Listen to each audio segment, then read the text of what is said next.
Hola. So, I've got nowhere to put my goddamn phone to go live today. Actually, wait a second. Wait, hang on. This is not perfect. Well, it's not going to be perfect anyway. Because, yeah, I'm a messy human. So, yeah. But I'm gonna lie here and I'm gonna read this.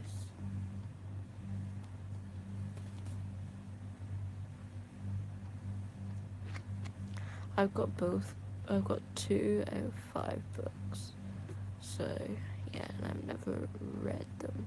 I read some of this one, which is why there's a bookmark. It's a doggy bookmark. But, yeah, I'll read the blurb first. 10 years after the horrific murders at Freddy Fazbear's Pizza, they ripped their town apart. Charlie, whose father owned the restaurant, and her childhood friends reunite on the anniversary of the tragedy and find themselves at the old pizza place, which had been locked up and abandoned for years. After they discover a way inside, they realize that things are not as they used to be.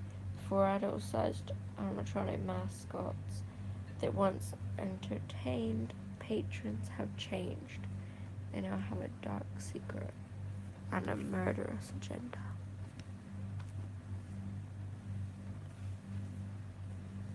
Yeah. And just think, I might be cosplaying as one of these characters for Halloween. Yay! I'll probably do like a mix between 2. Because I'm extra. Yeah, no. I'm getting back into the next. Why did I take out my bookmark? Should I read from where my bookmark is? Nah. I'll read from the start. It's only like. So, how many pages? Like 4. Yeah, I got nothing against it.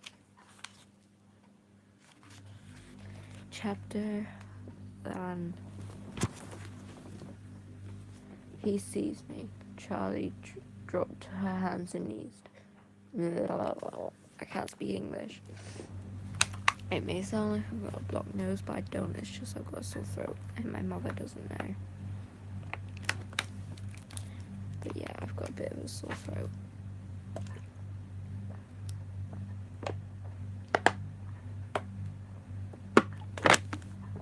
So I'm just,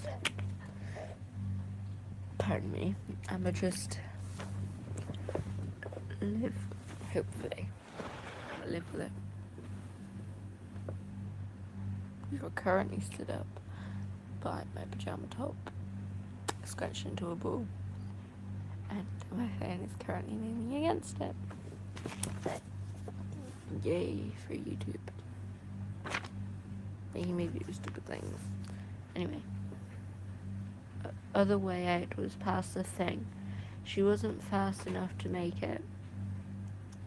She could see him stalking back and forth, catching the flickers of movement through the gaps between the games. There was scarcely enough room to move, but she tried to crawl backwards. Her foot caught on a cord. She stopped contorting herself to carefully dislodge it.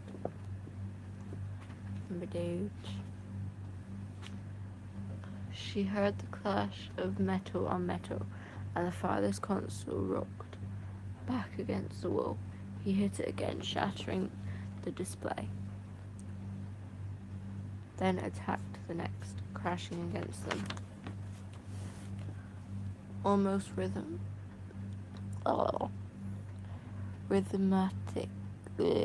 I don't know. Rhythmically. I can't read. I'm sorry. I don't speak English. I do. But, sometimes I just can't speak. Tearing through the machinery, coming closer.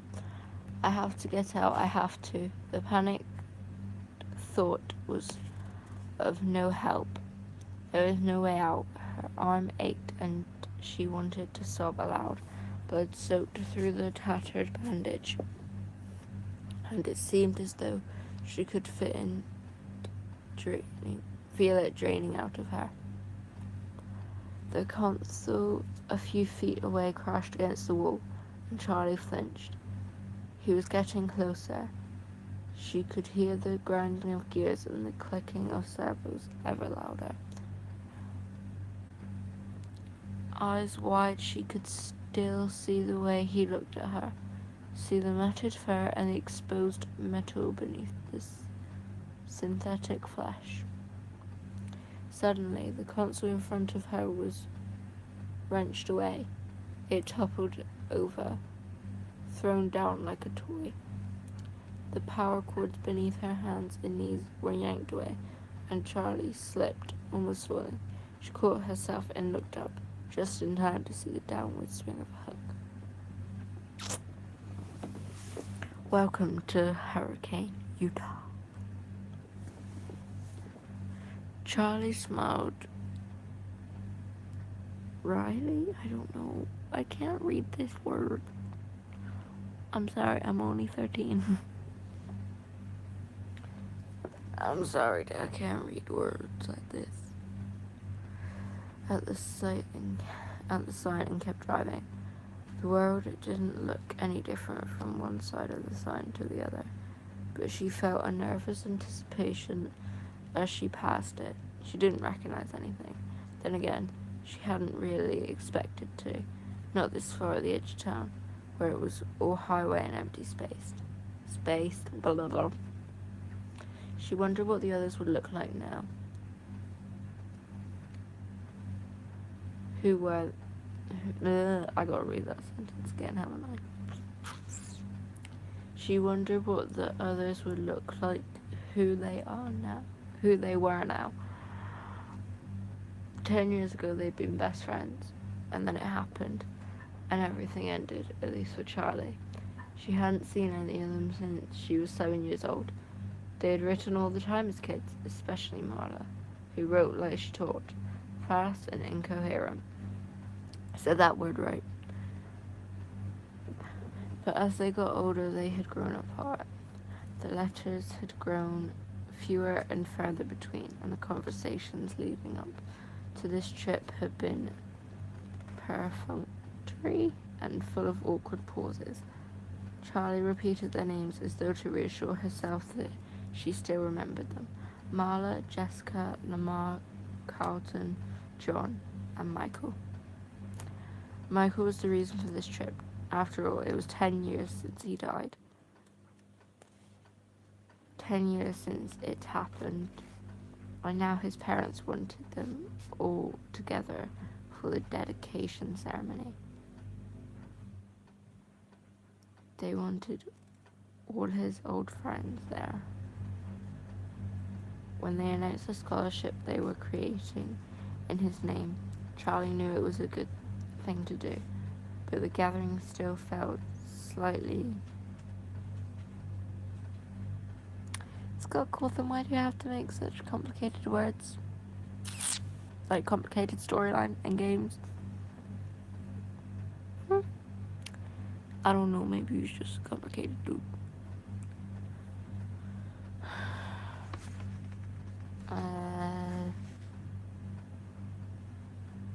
Slightly macabre. That's what it looks like, so that's how I'm gonna read it. I'll probably look up like readings of it in a minute and just be like, hey, that's how that's supposed to be. And I'll like re-record this or something. This is real time, so this is being streamed. So as far as this, I've never actually read a lot of this. I've read up to about page 10. And then I stopped reading, and then I forgot all about it. And I only remembered a couple days ago because Ultimate Custom Night came out and I got it, so yeah. I still haven't managed to beat my high score of 19.5 seconds. The average is 15 though, so good on that scale. She shivered and turned down the air conditioning, even though she knew it was not the cold. As she drove into the town centre, Charlie began to recognize things. A few stores in the movie theatre, which was now advertising the summer's blockbuster hit. She felt a brief moment of surprise and smiled at herself. What did you expect, that the whole place would be unchanged? A monument to the moment of your departure, frozen forever in July 1985. Well, that was exactly what she had expected. She looked at her watch, still a few hours to kill before they all met up. She thought about going to the movie, but she knew what she really wanted to do. Charlie made a left turn and headed out of town. 10 minutes later, she pulled to a stop and got out. The house loomed up before her, its dark outline a wound in the bright blue sky. Charlie leaned back against the car, slightly dizzy. She took a moment to steady herself with deep breaths. She had known it would be here. An illicit look through her aunt's bank books a few years ago before had told her that the mortgage was paid off and that Aunt Jen was still paying property taxes. It had only been 10 years. There was no reason it should have changed at all. Charlie climbed the steps slowly, taking in the peeling paint. The third stair still had a loose board, and the rose bushes had taken over one side of the porch, their thorns biting hungrily into the wood. The door was locked, but Charlie still had her key, because that's a thing you keep forever. She had never actually used it, as she took it from around her neck and slid it into the lock. She remembered her father putting his chain around her neck in case you ever need it. Well, she needed it now. The door opened easily and Charlie looked around. She didn't remember much about the first couple of years here. She had been only 3 years old, and all the memories have faded together in the blur of a child's grief and loss, of not understanding why her mother had to go away, clinging to her father every moment, not trusting the world around her unless he was there, unless she was holding tightly to him, burying herself in his flannel shirts and the smell of grease and hot metal around him. See, this is where I didn't read any more from when I said Aunt Jen was still paying property taxes, so this is all like I'm rereading what I've read until page 10, and then it's just like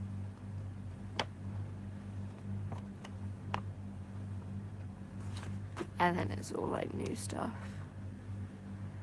All I remember is brief, so I'm not going to spoil it because I want exact word for word.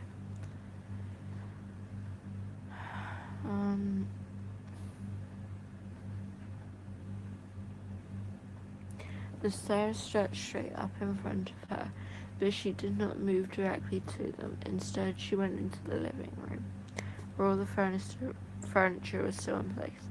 She had not really noticed it as a child, but the house was a little too large for the furniture they had. Things were spread out too widely in order to fill the space. The coffee table was too far from the couch to reach. The easy chair too far across the room to carry on a conversation.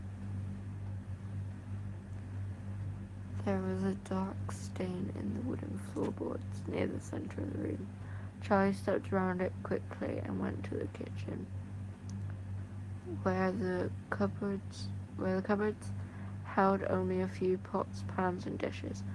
Charlie had never felt a lack of anything as a child, but it seemed now that the unnecessary enormity of the house was a sort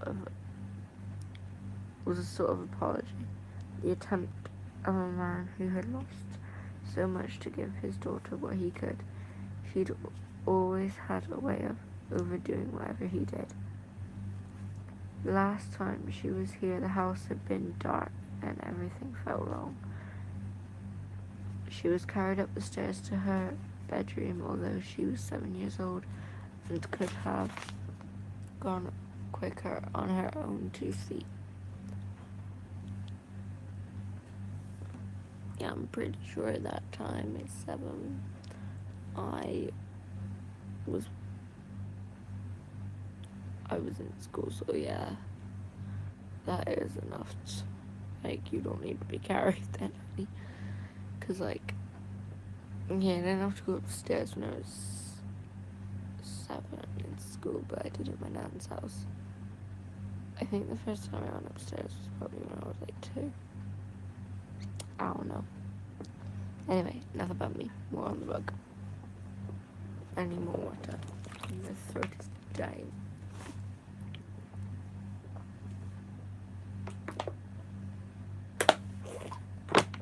And on that note, so is my arm.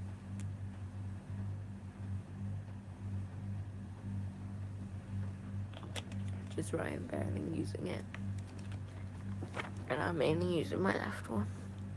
Good thing I'm ambidextrous, right? Let's put on a different. Ooh, that's perfect.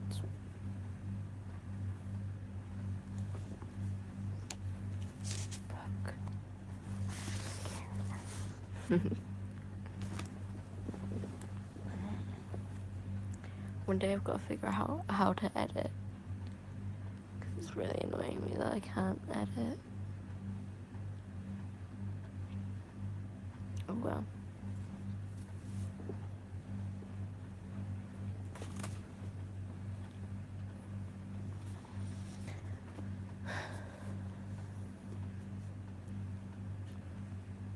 But Aunt Jen had stopped on the front porch, picked her up and carried her, shielding her face as though she were a baby in the glaring sun. In her room, Aunt Jen set Charlie down and closed the bedroom door behind them. She told her to pack her suitcase, and Charlie had cried because all her things could never fit into that small case. "We can come back for the rest later," Aunt Jen said, her impatience leaking through as Charlie hovered indecisively at her dresser, deciding which t-shirt to bring along. They had never come back for the rest. Charlie mounted the stairs, heading to her old bedroom. The door was partially cracked, and as she opened it, she had a giddy feeling of displacement, as though her younger self might be sitting there among her toys. Might look up and ask Charlie, "Who are you?" Charlie went in. Like the rest of the house, her bedroom was untouched. The walls were pale pink, and the ceiling, which sloped dramatically on one side to follow the line of the roof, was painted to match. Her old bed still stood against the wall beneath a large window. The mattress was still intact, though the sheets were gone. The window was cracked, slightly open, and rotting lace curtains wavered in the gentle breeze from outside. There was a dark water stain in the paint beneath the window where the weather had gotten in over the years, betraying the house's neglect. Charlie climbed onto the bed and forced the window shut. It obeyed with a screech, and Charlie stepped back and turned her attention to the rest of the room, to her father's creations. Their first night in the house, Charlie had been afraid to sleep alone. She did not remember the night, but her father had told her about it often enough that the story had taken on the quality of memory. She sat up and wailed until her father came to find her, until he scooped her up and held her and promised her he would make sure she was never alone again. The next morning he took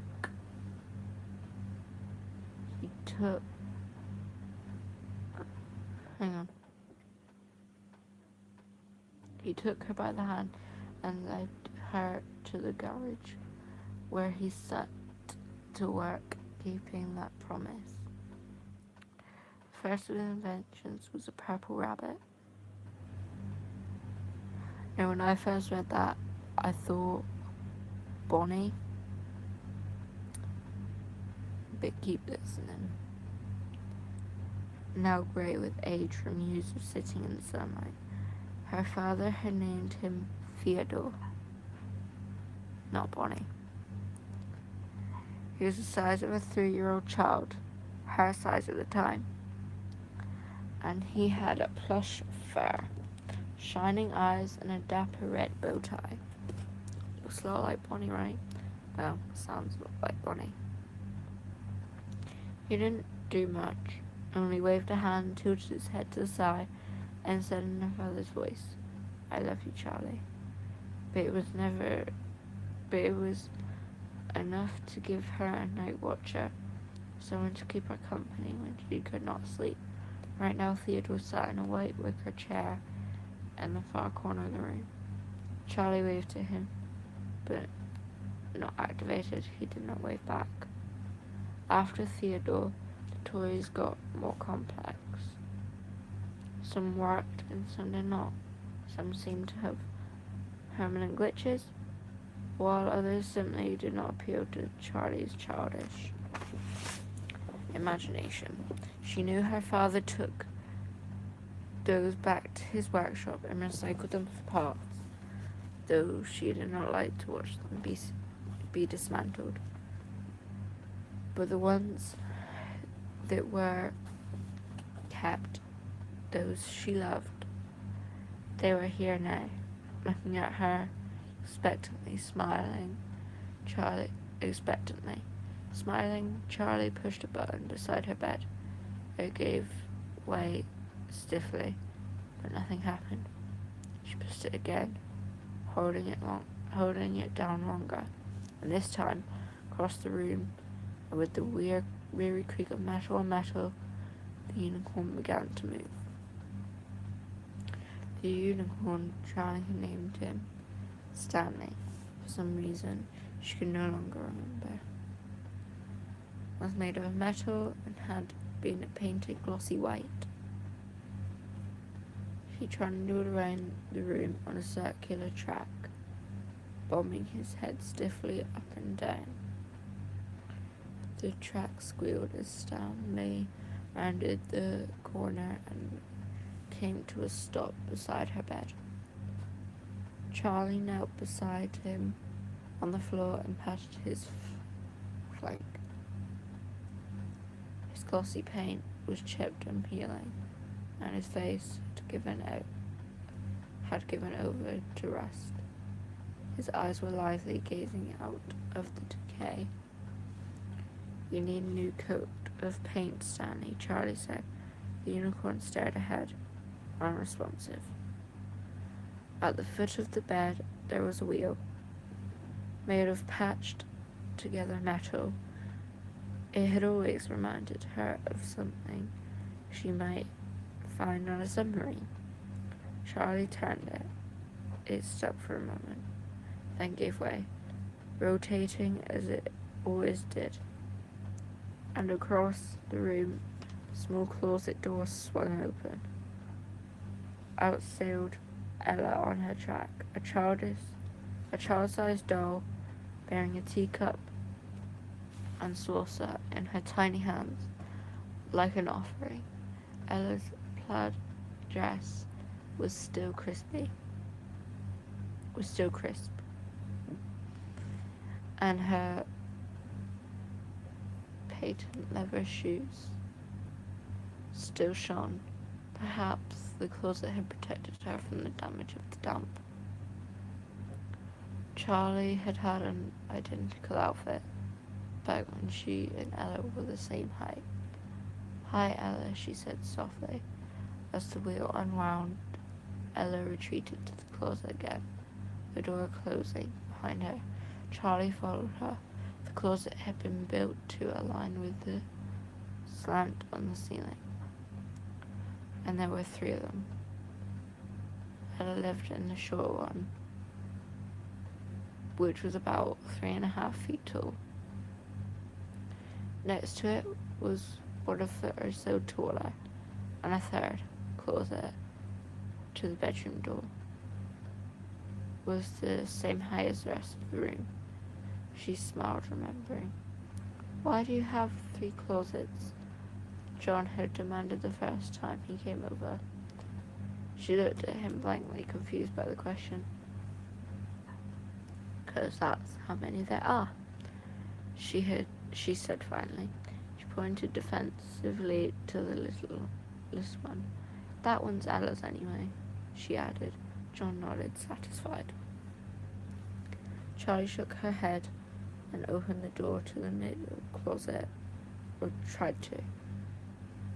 The knob stopped with a jolt. It was locked. She rattled it a few times, but gave up without much conviction. She stayed crouched low to the floor and glanced up at the tallest closet. Her big girl closet, where she would someday grow into. She would need it.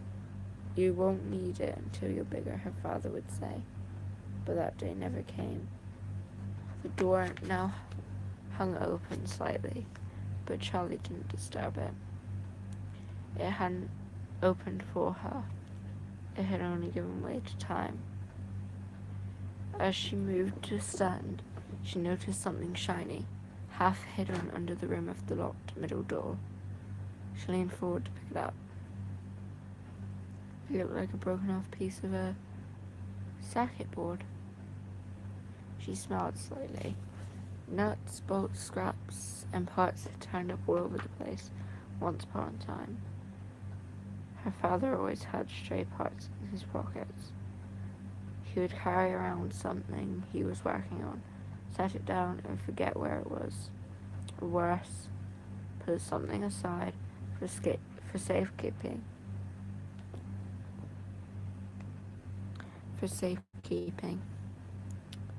Never to be seen again. There was also a strand of her hair clinging to it. She unwound it carefully from the tiny lip of metal it was stuck on. Finally, as though she had been putting it off, Charlie crossed the room and picked up Theodore. His back had not faded in the sun like the front of his body, and it was the same rich dark purple she remembered. She pressed the button on the base of his neck, but he remained lifeless. His fur was threadbare, one ear hanging loose by a single rotting thread, and through the hole she could see the green plastic of his circuit board. Charlie held her breath, listening fearfully for something. "I-O-Lee," the rabbit said with a barely audible halting noise, and Charlie sat him down, her face hot and her chest pinched tight. She had not really expected to hear her father's voice again. "I love you too."